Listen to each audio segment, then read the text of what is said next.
Welcome to the Live It Right podcast, hosted by John and Caitlin Lindsay. We're going to be talking all things health and wellness, from food, fitness, relationships. So if you want to live your best life and live it right, join us for this conversation. So whether you're a health enthusiast, a busy professional, or someone looking to achieve a more fulfilling life, you're in the right place. Tune in, subscribe, and join our community as we explore the path to living it right. Let's go. Welcome back to the Live It Right podcast. We are on episode 25, and today we're going to talk a little bit about recent training, races, upcoming stuff. So kind of touching on what's going on in our world as far as training. So we're going to kick things off with John. John just got back from Cleveland, Ohio for an event called Hell on Hogsback. So I'm going to let him kind of give a little recap. Yeah, so Hell on Hogsback, a super cool race put on by Pete Nelson and Sisu Sana. All the proceeds went to helping 2 cancer patients with their medical expenses. So unbelievable cause. Pete's dad fought cancer a few years ago and is now an ultra marathoner himself. So it's a really symbolic race for the Nelson family. And it was incredible to be there. Had a really good time. And it was a hard race. It was probably the best effort I've given on a run in my entire life, I think. What's the format? It's a little over a 1 mile loop. I think it's like 1.04 or something for a loop. And I forgot the elevation. Hell on Hogsback. Hogsback Lane is a big hill.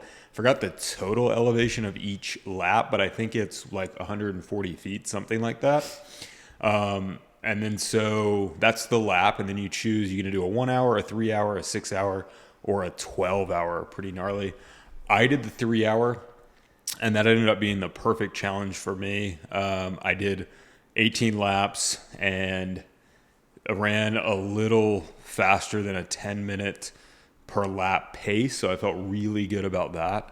And again, it was probably the perfect stimulus for me because at the end I was effed up. Like I was really, really feeling it. Like inner thigh started getting crampy. My pace slowed the last couple laps. But I mean, as someone who signed up for a true ultra marathon in November, this was a great like stepping stone race for me.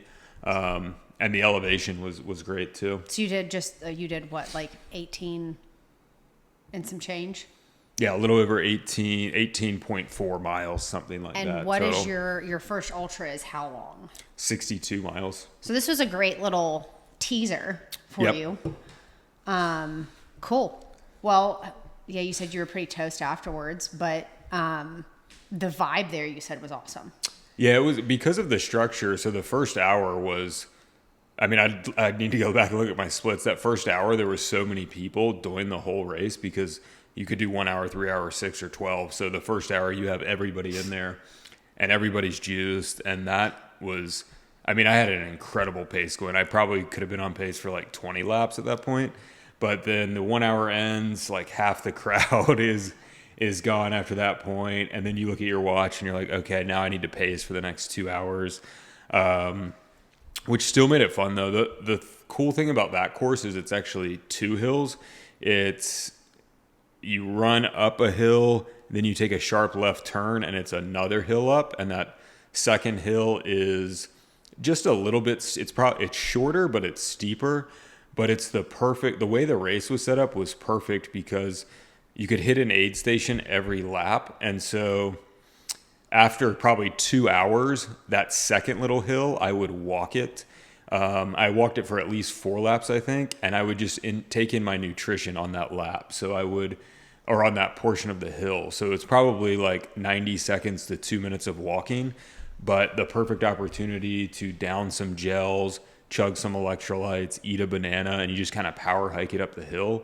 So I really liked that setup of it. And I think I think that style will translate well to the ultra I'm doing, because there's going to be a lot of, 62 miles, it's going to be crazy for me, but there's going to be a lot of time where there's no way in hell I'm going to be able to be jogging it. Like just the terrain's going to be so gnarly that, it's kind of a good reminder to know like, hey, yeah, you can't be jogging, but like, let's still power hike and let's utilize this opportunity to fuel. Which I was gonna say, for a lot of you that are listening probably don't know what an ultra is or don't know kind of how those work, but like the ultra he's doing here, this is not just a running race. This is through the mountains. So like he's saying, like he's gonna be using poles, like power hiking. So his race is gonna be like through it fairly, what are considered fairly strenuous hiking trails, right? Is that how you would basically explain it's it? hiking trails and gravel road, and it is considered, it's over 11,000 feet of total elevation gain. So that's challenging. I mean, Yes. I've ran some of the trails that the route should be on, and you get, even on some of the descents, they're too technical and steep that you can't, unless you're just a total badass, you're not going to be like jogging this. You're going to have to be careful with your steps and stuff like that. So a great little teaser for you.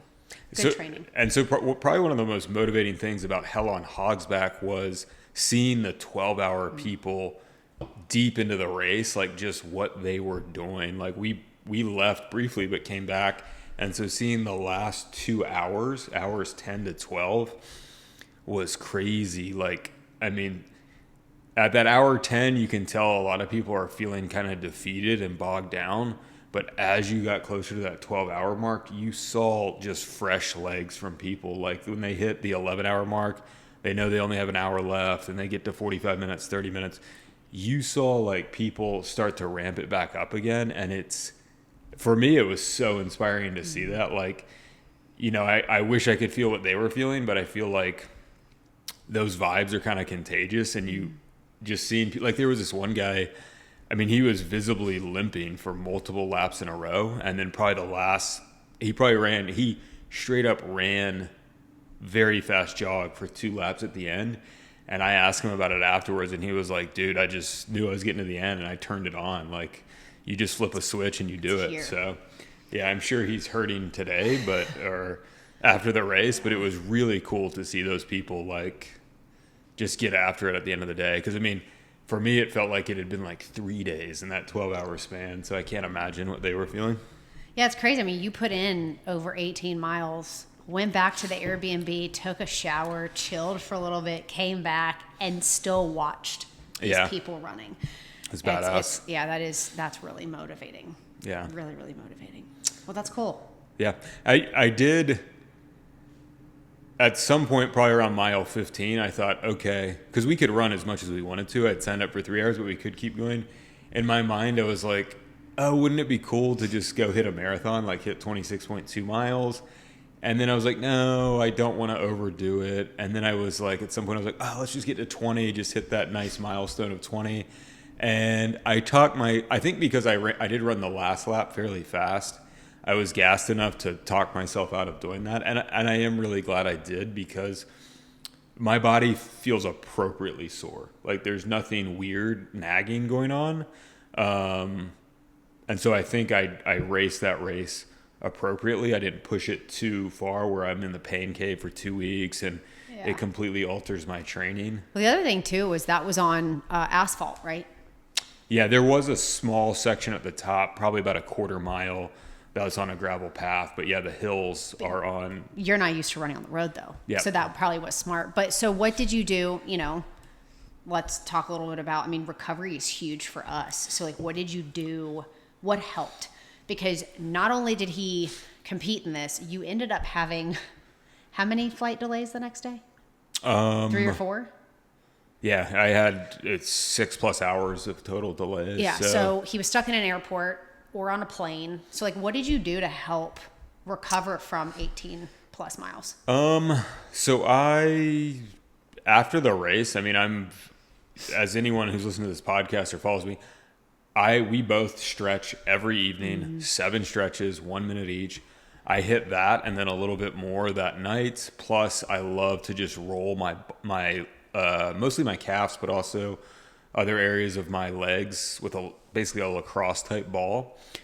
So I did that evening. Didn't feel super tender, felt pretty good.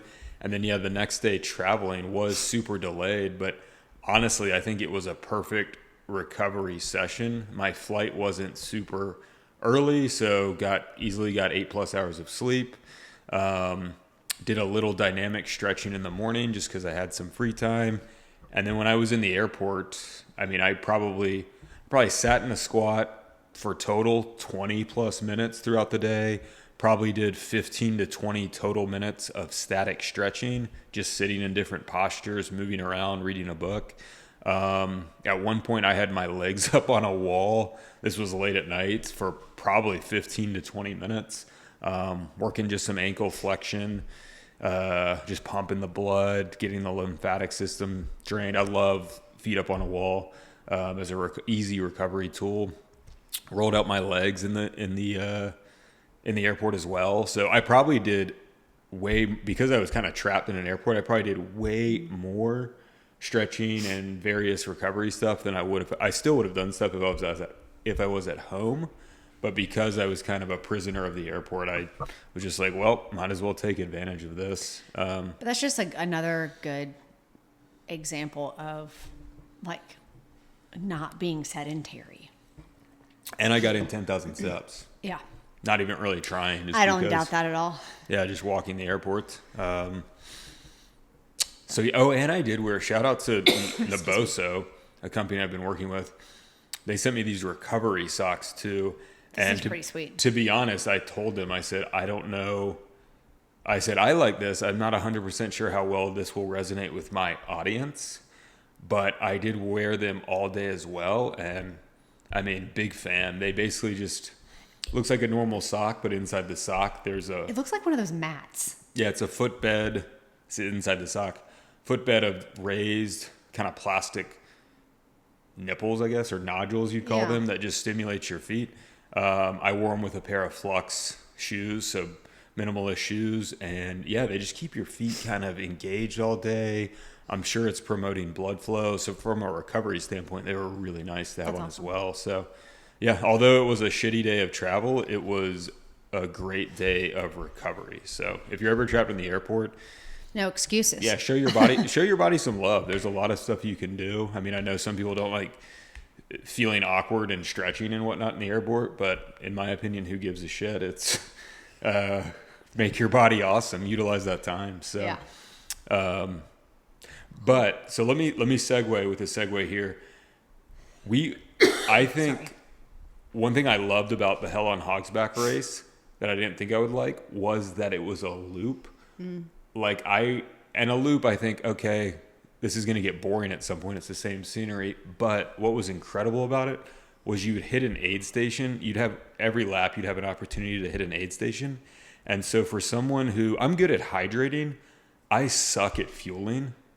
You're not great either, but you're getting better. But just having that fuel there to grab. And then, as I said, later in the race, I would just walk that second hill. Like it was it made fueling so easy. So more so on bike rides, I'm terrible at fueling. Like I don't fuel till I actually get signs of hunger. Which is bad. Yeah, and at that point, it's almost too late. It's going to affect your performance. So the lap setup was great for that. But you've kind of gone down a bit of a rabbit hole as far as better fueling. Mm-hmm. And your advice from your coach has trickled over to me too, slowly. Well, it's funny because like now it's like, John's like, you're eating again. You're eating again. You're eating again. And I'm like, I'm doing what I'm told to do.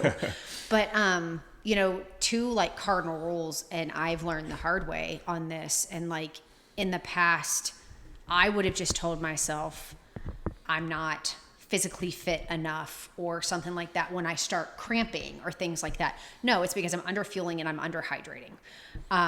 Both of which I have experienced. And the issue, one of the biggest things I've learned. What were you cramping on, biking or running? Oh, biking. Well, I haven't dealt with cramping on running yet because I am just now coming out of the only running at like base pace because of my foot injury. Okay. So we haven't even discussed fueling on, we've discussed fueling on runs just a little bit, but mostly on biking.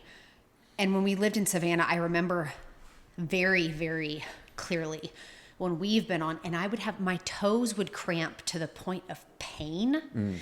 And one of the biggest things is like, you know, we struggle as women with a lot of like aesthetics, physical, what we look like physically. Yeah, and all carbs that. are bad. Carbs are bad. And that, to be honest with you, is... I even think that too, though.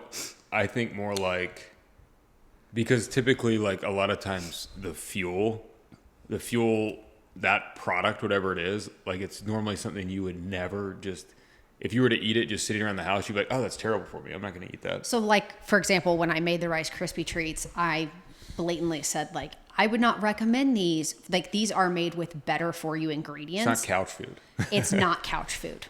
And I would not recommend it unless you are, I mean, I would not sit around and eat those on the couch. Yeah. And we're very strategic now with what we eat when we eat it. But like, so we would, like, one of our go-tos was like PB and peanut butter and honey kind of stuff. The fat needs to go. Like, the peanut butter that's not doing any benefit. But anyways, to get a little bit like talking to my coach, and like the funny thing is when we got off the phone, he said, just letting you know, this is barely scratching the surface of discussing fueling with you. And like, but my mind has been blown. So, just for example, I'm learning right now for a ride, for an easy base ride, 2 hours. This means I don't have any efforts in there. Like, John and I are going on a ride. We're not like leisurely riding, but like, I'm not huffing and puffing. My heart rate is in zone 2. I should be eating between 70 and 85 grams of carbs before I go, and then between 50 and 60 grams of carbs per hour. What is the window before? And that was something I asked him. So, and that's something I want to talk to him about, because in triathlons, swim, bike, run, you do a lot of your fueling for the run while you're still on the bike. Right. My stomach takes a little bit longer to digest. Like, I can't have food sitting on my stomach when I run. Like, it is very uncomfortable for me. So that was another benefit of walking that hill, is you're not, the jousting of running's not taking place. Yeah. So as far as in advance, like this morning, I ate my fueling 90 minutes before my run test, because I was worried about it settling. The bike, I try and eat that load within an hour. We can. I can do it. Historically, we can eat pretty close to starting the bike ride. The thing is, you remember, like, when you get on a bike, regardless of your workout, the first 15 to 30 minutes is probably not going to be tough. Yeah. So your food's digesting. So I have before crushed pastries and been on a bike 5 minutes later. No problem digesting food. It's very different than running. You're not into an interval right away. And you're not bouncing. Your stomach's not bouncing like you are when you're running. But for those that, I mean... So you're eating that before. Like, and for example, like, you think of like a Danish. Yeah. A Danish could be 45 to 50 grams. So like, that's like a Danish and a half. That is a lot. Yeah, that is. I mean, carbs and sugar are my friend though. Now. Sounds tasty. Yeah. The funny thing is, like, you can get really sucked in. Like, I'll be honest with you, it is one of my favorite things about training is I get to eat so much, and I get to eat a lot of sugar. So yeah, that's actually one of my favorite things about training is getting to eat the carbs and the sugar. It is fun for someone. We love sweets, but we actually got to a point before we were training like this that like we just couldn't eat that much because we weren't burning it. But it's a very it's a mind-blowing thing, because I've told John in the last 2 weeks that we've made these pretty drastic adjustments to my fueling. I am the lightest I have been in years, probably since our wedding, aka stress-induced weight loss. But I am the lightest I've been. I feel the best I have felt. And my energy levels when I'm exercising are like, you can tell a difference. Yeah. So I think I cut you off though. So you said 70 to 85 before? 70 to, it was 70 to 80? 75 to 80 grams before. And then what per hour on? It depends. So for an easy 2-hour base ride, 50 to 60 grams, but up to 70 or 80 depending on the ride. Per hour? Per hour. Okay, so that 2-hour ride, you're doing that twice.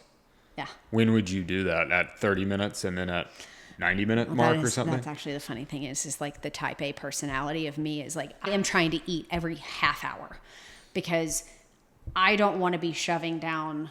That's a lot to take 60 in to kind 80. of one Yeah. go, yeah. And I've also found like another one that I'm really bad about, especially when it's not hot, is drinking enough. That's something I think that I want to get more into is understanding my electrolyte loss and actually how much, because I have dealt with either having to go to the bathroom a lot, overhydrating to where like I'm having to stop to pee, but not understanding the balance based on my loss through sweat, all that kind of stuff. Mm-hmm. But I'm good at that. I've always been good at hydrating. But like it's actually funny. My coach told me over the phone, he was like, John and I will never forget. We went on this ride, we stopped, and he pulls out a peanut butter and honey. And Thomas went into like the gas station and got something like full of sugar and carbs. Yeah. And in his head, he said, I didn't say anything to him, but in his head, he was saying, we'll see how long that dumbass lasts. I made it home, so whatever. But like, he probably felt like that you can trust me when you start fueling right. Every time you ride, you're like, what was I thinking? I'm depleting my body. And it's funny, like, now that I think I'm like, I've been under eating my entire life when I exercise. Yeah, it's bizarre. But this does not mean sit around and eat pastries on your couch on the weekends. This is like strategic fueling. We don't sit around and eat sugar all the time. It makes such a big difference. I mean, we're eating, I'm experimenting with gummy bears right now, and I really like it. Like, and the crazy thing is the first ingredient is corn syrup. Not high fructose corn syrup. Yeah, it's not high fructose corn syrup. So after doing a little bit of research, still not the best form of carbohydrate, but because you're exercising, and it's not quite like this, but it seems like you're basically just throwing gas on an already lit fire. Like that's going to be so much less impactful to your stomach, digestive system, anything in your body, eating gummy bears while vigorously exercising than it would be if you were just sitting around. So, but I mean, think about it. Like when you throw something on a fire, it like that fire gets bigger, but it immediately like dies down. I mean, it's burning almost as quickly as you're putting it in. Yeah. But the other they're free of dyes though. The gummy bears they're made with real fruit juice. So they're the healthy-ish gummy bears. That's what we're going. We're going for healthy-ish. So that's something that like another thing that I briefly shared on Instagram the other day was with me getting more into endurance and him getting more into endurance. I don't want to lose the guts of my brand. So I'm going to try and find ways of things I can actually make portable fuelings that like, because I still can't, am I eating more carbs and sugar? Yes. But like when I walk into a gas station, I'm way more limited as to what I can pick up off the shelf to eat because I still do have allergies. Yeah. So I can't go pick up Pop-Tarts. I can't go pick up. You're going to have to stray towards like gummy stuff. Right. And I have been, the gummy bears, I'm still experimenting with them. They don't settle on my stomach as much as I had hoped they would. It's probably the volume that I'm consuming them in too, though. But anyways, it is like you can probably tell, like just scratching the surface, we could go down a rabbit hole on this. I've been meaning to message Thomas and I'm like, we need to get you on here. He will blow your mind with all this like database stuff, but it's honestly fascinating to me. And just a quick little story. Like I just had a private dinner and the women, as the alcohol was flowing, they just kept telling me, they're like, there's no way you look like that and eat. Like you probably don't even touch any of the food you're cooking us. And I'm like, ma'am, you would be disgusted with the amount of food that I consume in a day. I don't like sharing food with her because like it's fun. I don't get my half a lot of times. But no, we're eating a lot more. As we peek downstairs, there's an entire cake stand full of pastries and Rice Krispie treats calling my name. So what was the macros on the Rice Krispie treats? So the way I cut them, I would say just I'll share the normal recipe. size Rice Krispie treat. I would say yes. I haven't looked at a single serving package. I think it is. it's about Yeah. it's 31.6 grams of carbs. So not even your hour. You need more than that. So. I need 2 of them.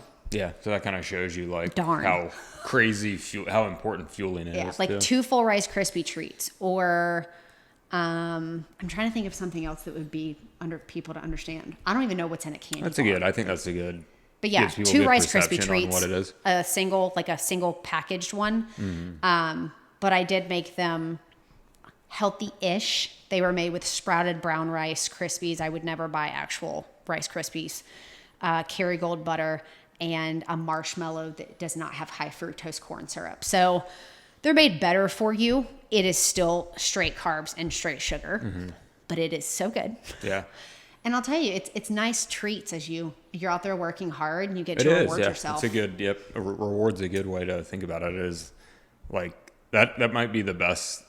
That might be a good way to utilize this eating bad stuff is like, oh, I get to eat it. And you're like, all right, in 15 minutes, I get to eat whatever. Let me work go hard. So, Yeah.